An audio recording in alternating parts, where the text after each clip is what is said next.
Pawan Kalyan press meet చూసినాక తన పూర్తి స్థాయి అజ్ఞానపూరితమైన అవగాహన అర్థమైంది. నీ లక్ష్యమేందో తెలిసిన తర్వాత, నువ్వు చేయాలనుకుంటున్నది ఏందో తెలిసిన తర్వాత నువ్వేం చెప్పినా తెలంగాణ ప్రజలేం నమ్మరు. కాంగ్రెస్ పార్టీ లక్ష్యంగా నీ ఎత్తులన్నీ కూడా చిత్తు చేయడానికి అందరం సిద్ధంగానే ఉంటాం. ఏం బాధపడకు మిత్రమా. నువ్వే రూపంగా వచ్చినా కూడా గుర్తుపట్టలేనంత స్థితిలో తెలంగాణ సమాజం లేదు. ఎందుకంటే నువ్వు మాట్లాడుతున్న తీరులోనే ద్వంద్వనీతి కనపడుతున్న పరిస్థితి ఉన్నది. నీ బాస్ ఎవరు తెలుసా? ఉక్రెయిన్ మీదుగా ప్రోటోకాల్లో లేకుండా పాకిస్తాన్ వెళ్ళి నవాజ్ షరీఫ్ తల్లి కాళ్ళు మొక్కి వాళ్ళ మనవరాలి బర్త్డేలో బిర్యానీ తిని వచ్చిన మోదీ నీ మూలం. నువ్వు భారతదేశాన్ని ప్రేమించటమేమో, మేము ప్రపంచ మానవత్వాన్ని ప్రేమించే శక్తులం. గుర్తుపెట్టుకో. గదర్ పేరు చెప్తే ఏదో ఫ్లేవర్ అద్దితే తెలంగాణ అస్తిత్వాన్ని నువ్వేదో కాపాడుతున్నట్టు నువ్వు చేసే ప్రకటనలు ఎవరు నమ్ముతారు? 11 రోజులు తిండి తినకుండా ఇంట్లో వండుకున్నావు అంటే తెలంగాణ ఇవ్వడం అనేది ఎంత వ్యతిరేకించినావో చూసుకో. రెండవది, తెలంగాణలో కళ్ళుబడి కోనసీమ ఎండిపోయిందన్నావు. ఇవి చాలా వాయిగా తెలంగాణ మీద నీకు ఎంత ప్రేమో లేదనుకుంటారో. నువ్వు చేసిన కామెంట్స్ వెనుక అంతరార్థం తెలియదా? పేరెత్తడానికి కూడా ఇబ్బంది పడుతున్న పరిస్థితి నీది. సో పాకిస్తాన్ వెళ్ళిన మోదీని అడుగు, ప్రపంచం అంటే ఏందో. తెలంగాణ ప్రజలు ప్రపంచ స్థాయిలో ఆలోచించే వ్యక్తులు. గుర్తుపెట్టుకో. నిజామును నడ్డి విరిచిన ప్రాంతం ఇది. ప్రపంచ ఉద్యమాలకు పెట్టినిల్లు ఇది. నువ్వు ఎవరి కోసం వచ్చినా ఎట్లా వచ్చినా నిన్ను రాజకీయాలు చేసుకొని వద్దని ఎవడు అనలే. నువ్వే జెండా పీక్కొని ఆంధ్రప్రదేశ్కి పోయినావు. నీకు అక్కడ ఇక్కడ ఏదో నీకేదో కొంత ప్రేమ ఉంది అన్నట్టుగా చెప్తున్న పరిస్థితిని చూస్తే నవ్వు వస్తుంది. కాబట్టి మిత్రమా, రాజకీయాలు చేసుకో, కానీ తెలంగాణ మీద విద్వేషం చెందకుండా ఇప్పుడు ఉన్నట్టుగా ఇప్పుడు మాట్లాడినట్టుగా ఉంటే ఎవరు వద్దంటారు? ఎంతమంది పార్టీలు పెట్టుకుంటారు ఇక్కడ? నువ్వు తెలంగాణ మొత్తం కాదు, ఆమూలాగ్రం తిరిగితే నేను వద్దనేటోడు. కానీ కేవలం ప్రొఫెసర్ నాగేశ్వరరావు గురించే లేకపోతే పాశం యాదగిరి గురించి నువ్వు ఇక్కడికి వస్తున్నావు అంటే నమ్మేంత పిచ్చోళ్ళు తెలంగాణలో కాదు.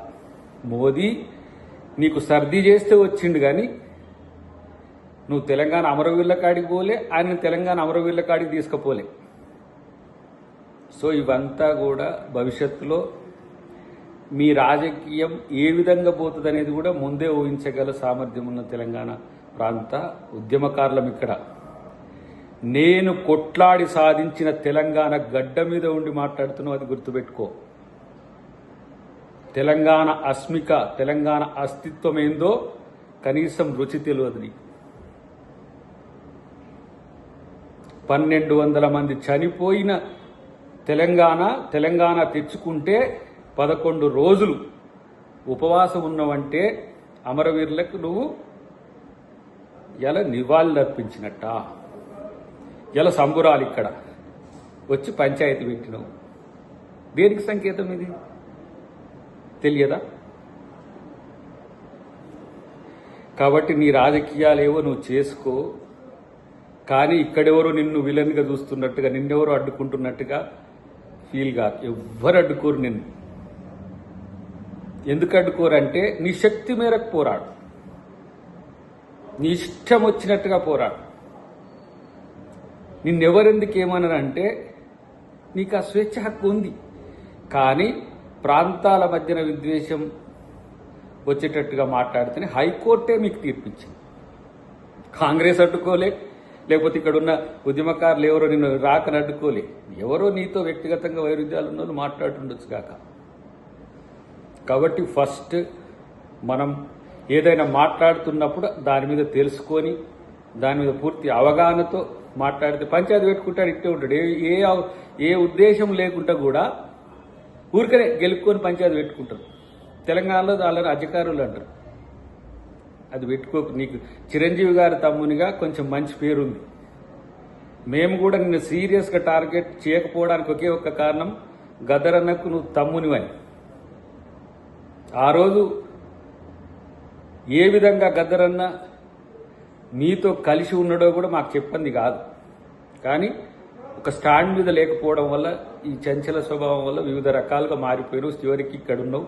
ఇక్కడి నుంచైనా ప్రజాస్వామ్యయుతంగా మానవీయ కోణం నుంచి అన్నిటికీ మిక్కిలి సగటు భారతీయులందరినీ గౌరవించే కల్చర్ నేర్చుకో. ఇది నీకు హితవు మాత్రమే. కాంగ్రెస్ పార్టీ మీద, ప్రియాంక గాంధీ మీద, రాహుల్ గాంధీ మీద మాట్లాడే స్థాయి నీది కాదు మిత్రమా. వాళ్ళది త్యాగాల కుటుంబం, దేశం కొరకు ప్రాణాలు ఇచ్చిన కుటుంబం.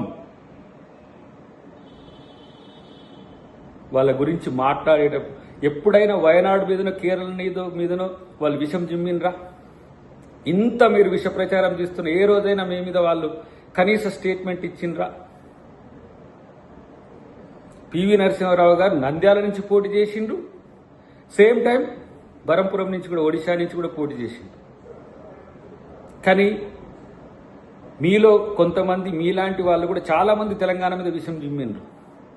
ఆంధ్ర ప్రజలు కాదు, ఆంధ్రాలో అందరు నాయకులు కాదు, చిరంజీవి గారు కూడా కాదు. కాబట్టి మనం ఏ విధంగా ఉన్నామనేది మన స్టేటస్, మన ట్రాక్ చెప్తుంది. కాబట్టి అందరినీ సమదృష్టితో చూడడం నేర్చుకో. నారాజు గాకుర మా అన్నయ్యో, నజీరు అన్నయ్యో అని. నజీర్లు ఒకరోజు వజీరు ఉంటే ఈరోజు నీకు శత్రువులైండ్రు. దేశం మొత్తం ఏ విధంగా కాంగ్రెస్ పార్టీ ఈరోజు అన్ని వర్గాలను, హిందువులను, ముస్లింలను, క్రిస్టియన్లను, బౌద్ధులను, జైనులను, అన్ని కులాలను, అన్ని మతాలను కలుపుకొని పోతుందో, ఆ కలుపుపోయే తత్వాన్ని గమనించు. కాంగ్రెస్ను కూడా కనీసం గౌరవించే కల్చర్ని పెంచుకోమని చెప్పి నేను పవన్ కళ్యాణ్కు తెలియజేస్తున్నా. మీరు రావచ్చు, పోవచ్చు, రాజకీయాలు చేసుకోవచ్చు, కానీ తెలంగాణ ప్రజల్ని ప్రేమించడం నేర్చుకోండి. ఫస్ట్ అది ముందు నేర్చుకుంటే మీలాంటి వాళ్ళకి అది మంచిది.